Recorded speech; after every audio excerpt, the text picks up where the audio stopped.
In the world of social media, people are always trying to one-up each other by posting the most extreme content, either in order to get noticed or possibly just because they're dumb. Let's take another look at a good number of those cases.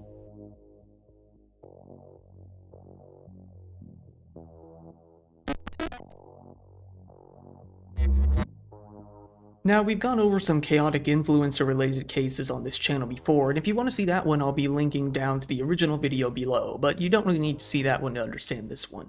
In this era of influencers, both professional and amateur, people will do almost anything to get views. Given that content is now so oversaturated online, it's nearly impossible to build your own unique, original presence anymore. That's even more true when it comes to short-term content.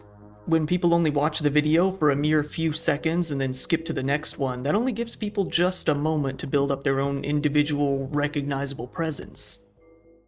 In this sort of online landscape, it's no wonder that people will do nearly anything for clout or views. Whether it's doing something insanely dangerous, something controversial, or just something plain stupid, people are more than willing to do it if it might get their name out there. Here we've got Deborah Pixodto. A 31-year-old influencer slash OnlyFans girl has made a lot of waves over the years for being a really bizarre person in general. Originally, she made waves after smearing her own period blood all over her face as a skin treatment, saying that it left her feeling glowing and softer. She also married her 59-year-old second cousin, moving in with him just 4 days after meeting him at her father's house. Her other cousin then started dating him as well, with Deborah saying that they were in a throuple. She then ended up getting pregnant by another man while making OF content, leaving her little cousin bump and love triangle in shambles. While that's all definitely weird enough to put her on this list alone, she's actually done something even more crazy recently. In a video that garnered over 200,000 views, she showed the world her next outlandish beauty treatment, rubbing her very own shit all over her face. She said, "I saw research about it and decided to try it. It can prevent aging. It's the craziest thing I've done in my life, but it's worked for me, and my skin has stopped flaking." In the video, which I probably can't show because it involves fistfuls of poop, Deborah is seen going up to her fridge and pulling out a Tupperware container of her little brown treasures. She then pulls her head back with a headband and proceeds to demonstrate to her 650,000 followers how she can scrub her butt gunk all over her face with a spatula. She gets it good and caked up all over her cheeks, forehead, chin, and nose. She does add that she needs to wear a clothespin on her nose because, hey, poop be stinkin'. She leaves it on her face for a whole 10 minutes before she finally washes it off. Then she looks into the camera and once again states that her skin is glowing. While the video got a lot of likes, it was mostly due to the whole spectacle of it. A lot of the comments are telling her how weird she looks, how they wish that they wouldn't have seen this, and things along those lines. Doctors began to fear that she would inspire her followers to do the same. One of these doctors, Dr. Sophie Momin in London, took the time to explain that this is a very bad idea. She said, "Of all the skincare trends, this is one of the strangest I have ever come across. There is absolutely no scientific benefit to your skin in using feces as a face mask. In reality, this could pose more problems than benefits. Feces is full of bacteria and viruses, putting yourself and others at risk of illness, food poisoning, and infections. In addition, when feces come in contact with the skin, it can irritate the skin, causing redness and discomfort." Another, Dr. Tunk Tiryaki, echoed very much the same sentiment, saying, "Using your own feces as a facial cleanser or face mask is highly inadvisable due to several health and hygiene concerns." On Instagram, Deborah's top pinned photo was still a picture of her with poop all over her face, so apparently she isn't too embarrassed about the whole ordeal. Now we've got Torres. Sometimes people don't really show their terrible content on their page. It isn't uncommon for horrible people to use their platform as an influencer to gain the trust of the public and manipulate people into doing some truly terrible things. Torres, a Brazilian woman living in the US who was both an influencer and model, did just that. Kat touted herself as something of a self-help guru online. She said that she completely changed after trying some ayahuasca, a psychedelic, hallucinogenic plant known to send people completely out of their mind and into space. It was during that trip that she felt she needed to become a lifestyle coach. She wrote a book called A Voice, in which she said that a higher power had guided her towards becoming a witch and awakening her supernatural powers to predict the future. Somehow she actually made some money, a lot of it actually. She ended up living a pretty lavish lifestyle and even became friends with Leonardo DiCaprio at some point. While she has alluded to the fact that she dated him, this would be impossible given that she was 26 or 27 at the time. After not too long, Kat started using her platform to contact other young Brazilian women online and manipulate them. She told them that they should also come to the US, live like her, and marry some rich guy. Eventually, she was able to convince a couple of young women to do just that, but they didn't get the life that they wanted. Instead, Kat ended up trafficking them. Both of these young women soon ended up on escort websites. One of the young victims said that it all started with Kat forcing her to work in a strip club 7 days a week before eventually forcing her into full-on prostitution. Even worse, she was making good money doing so and was forced to hand every bit of it over to Kat and ended up sleeping in the streets, only to repeat the whole thing all over again the next day indefinitely. Eventually, both of the victims' families became worried after they couldn't hear from them. They made an appeal to the US authorities, saying that their daughters were missing. The FBI took the case up pretty quickly and found their communications with Kat Torres. She was found guilty of human trafficking and slavery in July of 2024, getting herself a sentence of 8 years in prison. In a very weird interview with the BBC, Kat not only denied all of the allegations against her, but actually laughed at the whole situation, including what the victims had gone through. She did admit to bringing a few girls over though, but said that the turmoil was exaggerated, stating, "I never said one lie on the internet, and I always told them if you come ready and prepared because I will take you out of your box and out of your comfort zone. There is no comeback. There is no money back. This is one thing I always said." She then went on a tangent about how she hated people with diplomas on the walls, and said that she never gives mental health advice. She said she told everyone that she was a holistic therapist and only worked with energy. When asked how she felt about the victims, she said, "I have to say they are absolutely ridiculous and they need to run back to their parents." Finally, when asked if she would take any accountability, she responded, "Absolutely not. Zero." Now we've got Charles Smith. Charles Smith, better known as Wolfie online, is a YouTuber and a TikToker. While he didn't upload too much on YouTube, he ended up becoming pretty controversial on TikTok. This is due to the fact that he was a major troll, often engaging in some criminal mischief during his videos. He referred to himself on his profile as a supreme villain, normally garnering himself 1 million or more views on each and every video. On December 19th, 2024, Charles decided to make his way out to a Walmart. He entered into the store and picked up a can of bedbug and flea killer. He began to spray it around without paying for it.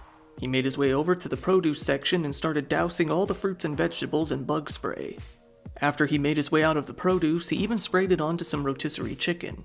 Satisfied, he then left the store and posted the video online. Charles was immediately hit with a lot of backlash, getting a bunch of comments that he was a horrible person.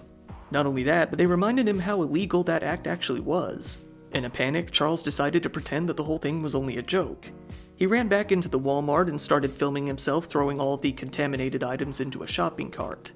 He didn't actually pay for any of it though, instead abandoning the cart somewhere in the back of the store. He then tried to reassure his viewers that he would never actually do something like that for real. Investigators were pretty quick to find out who had poisoned all of the food and thrown it away. The police then reached out to Charles, who once again panicked and deleted both of the videos. He then turned himself in voluntarily, realizing that there was probably no way out of this one. In April of 2025, he finally pled guilty to criminal damage, endangerment, and theft, all of which were misdemeanors. He was also hit with a felony charge though, that being adding poison or other harmful substances to water, food, drink, or medicine. Now, he hasn't been sentenced yet, but other people who were given that same felony charge have ended up with about 5 years in prison. Given that he's also gotten several misdemeanors, he may end up with even a little bit more than that. Now we've got Marina Valz. Marina Valz is your very average influencer, the exact type of person you imagine when you hear the word. She has a TikTok account where she mainly overinflates her life to make it look a lot more amazing than it actually is. You got all the usual things, showing off expensive products, vacations, her kids, her fancy home, and her extremely filtered face. For this, she had about 300,000 followers at the time. A lot of people have come to assume that her wealth might be a lie due to one habit she continues to exhibit. On October of 2024, Marina made her way out to a local Target store in Cape Coral, Florida. She had a scheme on her mind. She would take a fake barcode with a lower price, take items through the self-checkout, and get them for next to free. Why someone with supposedly such a high wealth would need to do that is uncertain. Maybe she just likes the thrill. Regardless, she did just that. In total, she ended up getting about $500 worth of household items and clothes. Using the fake barcode, she was able to pay next to nothing for them. She wouldn't get away with it for long though, as the security cameras in the self-checkout area are usually programmed to detect this exact sort of thing. A snapshot was then taken of Marlena stealing her items. The funny thing is, Marlena had actually filmed a TikTok leading right up to the crime in which she was wearing the clothes that she would be seen in on camera and going to the same target. She even filmed herself looking for the items and then putting them into her cart afterwards. With her picture out there, it didn't take long at all for her own followers to point her out to the police. Marlena was caught, arrested, and taken to Lee County Jail. She was charged with petite theft of less than $750. This made her into a bit of a laughingstock, both inside and outside of her bubble online. While you might think that this would have been enough to set her straight and keep her from doing this again, she didn't even last a month. Marlena was arrested again in November after trying the exact same thing at the exact same target for a second time. This time she also stole $700 worth of merchandise. Once again, she was arrested, hit with similar charges, and made herself into a meme all over again. Still though, this didn't end her career. Now she has over 400,000 subscribers. Maybe her viewers don't know, or they do and just don't care.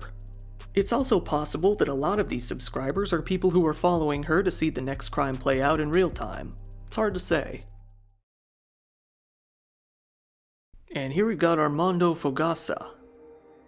Oftentimes we have stories of influencers whose fame gets to their head. They feel like they can get away with anything.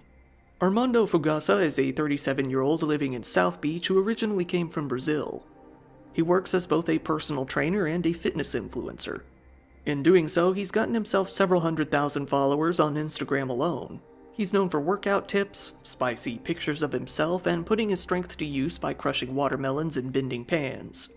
This career would all come to a grinding halt in May of 2025. This was when a police officer was monitoring an intersection in Miami Beach, stopping drivers from making right turns at a red light where it wasn't allowed. As Armando and his wife were on his motorcycle, they tried to do just that, leading to the officer approaching them to tell them that they shouldn't. When this officer came up to Armando, he ordered them to pull over to the side of the road. Initially, he did pull over to the side, but he very quickly made a rash decision. He slammed onto the accelerator and charged right towards the officer, hitting him. He then sped away before quickly running a red light and crashing into another car going about 90 miles an hour. The police officer ended up in a hospital with some fractured ribs along with some pretty bad cuts and bruises all over his body. Armando's wife was also taken to the hospital after she was thrown from the motorcycle during the crash. When Armando was arrested, the police found out that he didn't even have a driver's license. All he had was his Brazilian passport. That only made things much worse. In the end, he was charged with leaving the scene of a crash causing serious bodily injury, driving without a license causing serious injury, fleeing and eluding an officer, reckless driving causing serious bodily injury, and aggravated battery on a law enforcement officer. Given the aggravated battery charge, he was ordered to be held without bond. He has also apparently been put on an immigration hold. Things are not looking good for Armando now, and his social media has died since the arrest for obvious reasons. At this point, his comment sections are just a bunch of people clowning on him. Now we've got Noah Thomas Gale. Noah Gale was the very wealthy son of an attorney in Wellington, Florida. He was a rich kid to such an extent that he paid $100,000 in cash for his BMW at only 17 years old. Being a teenager, he was also a TikTok user. This was where he wanted to make himself appear to be a dangerous, daring, and cool individual. He would usually do so by speeding around in his BMW and filming himself driving dangerously. In some of his videos, he was going as fast as 180 miles per hour on city roads. In some other videos, he would even offer to pay people over Cash App if they were able to correctly guess how fast he was going. During one of these stunts, Noah ended up crashing into the back of an SUV at an incredibly high speed. He smashed into the back of the car so violently that the back of the vehicle was shoved forward into the passenger compartment. In doing so, Noah ended up killing 6 people. 45-year-old Marilyn Julcius, 46-year-old Philaine Diu, 29-year-old Venice Persina, 53-year-old Ramiz Michael, 61-year-old Marie Lewis, and 77-year-old Michael Saint. Noah was quickly arrested, and it wasn't too long at all before the investigators were able to find his social media accounts, seeing that his reckless behavior wasn't only a pattern for him, but that he was also doing it for social media clout. He was facing a sentence of up to 55 years in prison if his case went to trial. Unfortunately, that would not be the case. Noah got himself a plea deal, pleading guilty to vehicular homicide, and was sentenced to only 12 years in prison in the end. In addition, he'd have his license revoked. He would also have to do 800 hours of community service, participate in a victim impact panel, and attend a 12-hour driving safety course. After all of that, he would have probation for 7 years.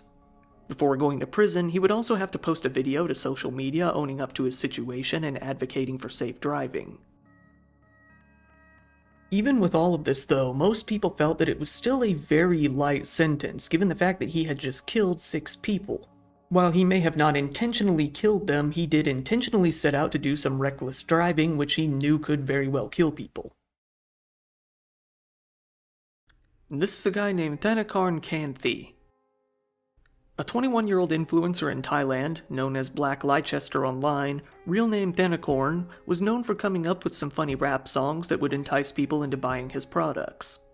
More than that though, he was known for accepting all sorts of challenges online in exchange for money. He wrote, "I am willing to be bullied and insulted to just get scraps of money from the rich people in order to provide for my family." His life basically became the Black Mirror episode where the husband hurts himself on webcam as a job. He started taking all sorts of challenges. They started out pretty harmless, like eating a bunch of wasabi at once. They quickly grew more dangerous, with some people urging him to drink large quantities of alcohol at once and others even getting him to chug hand sanitizer. On Christmas Day, Thanacorn was hired to perform at a birthday party in Bangkok. He showed up at around 11 p.m., ready to party. This time he was challenged to drink a bunch of Regency whiskey. He would end up getting about $200 for every 350ml bottle he could chug down. After drinking 3 bottles in 20 minutes, he got his money, but he was left extremely drunk. He quickly grew lightheaded and then sick before vomiting, losing consciousness, and collapsing to the ground. He was taken to a local hospital, but he was pronounced dead shortly after. His cause of death was listed as acute heart failure.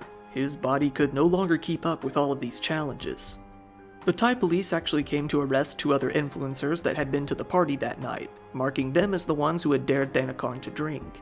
One of them admitted to daring him to do it, but said that he didn't know him or hire him specifically to do that. This man was later charged with negligence resulting in death. He was denied bail, being told that it was due to his reckless behavior. He's looking at a sentence of up to 10 years in prison. And here we've got Revena Hannaly. Returning to the subject of things involving Brazilian butts, here we have the story of a 24-year-old named Revena Hannaly. She was yet another influencer who, like many of the others, mainly just posts scantily clad photos of herself. In doing so, she's gained herself about 260,000 followers. Revena decided to head to Spain for a photo shoot, one that she planned to do in the snow. She went out into the ice-cold mountains wearing nothing but a light blue bikini, a beanie, and some running shoes. She said that she was inspired by other influencers who had taken similar photos. Hers didn't have a very happy ending though. During the photo shoot, Revena noticed that her butt was starting to feel a little bit tingly. Then she started losing feeling entirely. Then her whole body started to lock up as she began to feel a lot of pain. It was starting to appear that this photo shoot may not have been worth it. After the photo shoot, Revena ended up with a literal pain in the butt. In fact, her booty ache got so bad that she ended up in the emergency room. Her ass was in so much pain that she couldn't even sit down. She would soon come to learn that she had quite literally frozen her ass off. The doctors told her that she had developed frostbite in her dump truck, telling her that she was in real danger of hypothermia. Revena later stated that she knew that the shoot would be a risk but planned it carefully. Things didn't go as planned though, with her saying, "The cold was much more intense than I expected. We got so excited about our ideas that we forgot the risks. It looked beautiful, yes, but it was also very dangerous. The shot came, but so did the struggle." And now we've got the Chromebook challenge. Now here's one that isn't necessarily an influencer, but it is the cause of influencers and kind of TikTok in general. It was also suggested quite a few times on my last influencer-related video. A dangerous trend once again started popping up on TikTok, mainly one that would come to play out across a bunch of different schools in Canada and the US. This was known as the Chromebook Challenge, or Chromebook Durability Test. Chromebooks are these pretty limited laptops that tend to be given to students in school. Being that kids are kids, most of them aren't very well taken care of. This challenge takes it a step up though. The trend has kids putting little pieces of metal like paper clips or staples or sometimes pencil lead into the USB port of laptops. It's supposed to cause a little bit of an electrical fire, leading to the computer smoking. Sometimes it's just a little bit of smoke, sometimes it's full-on billowing, and sometimes it even results in a full-on fire. A lot of kids have been filling their classrooms with smoke, catching their desks on fire, and melting their laptops in the process. Most of them record videos of the challenge and upload them to Instagram or TikTok for the views. A student in Belleville, New Jersey, a 15-year-old, was arrested after causing a pretty large fire while taking part in the challenge. Similarly, a school in Connecticut was also evacuated in another Chromebook fire. A few kids have even been sent to the hospital in relation to the injuries they've gotten from the challenge, usually due to smoke inhalation or burns. Now, different schools across North America are putting warning signs up on their websites and sending letters out to parents. For example, one school has wrote, "We expect our students to make responsible choices and refrain from any behavior that could result in injury, property damage, disciplinary action, or the loss of privileges. This type of act is considered a form of vandalism and, if a fire results, could be treated as arson." The schools have also been freaking out because this sort of damage to the laptops isn't covered by insurance, being that it's damage that was caused deliberately. As a result, quite a few parents have been forced to pay for their kids' shenanigans. After this continued for several months, TikTok finally banned a lot of Chromebook-related terms from their search, hoping to help out with the problem. However, now the whole challenge is pretty public knowledge, and like in other cases with banned search terms, they'll probably just start calling it something else. Once again everyone, thank you for watching my video. If you found it interesting, please give it a like, it really helps me out in the algorithm, and feel free to subscribe if you want to see more content like this. Now I've got my own merch store, there you can get yourself some cool Dire Trip t-shirts and other stuff, whatever you like really.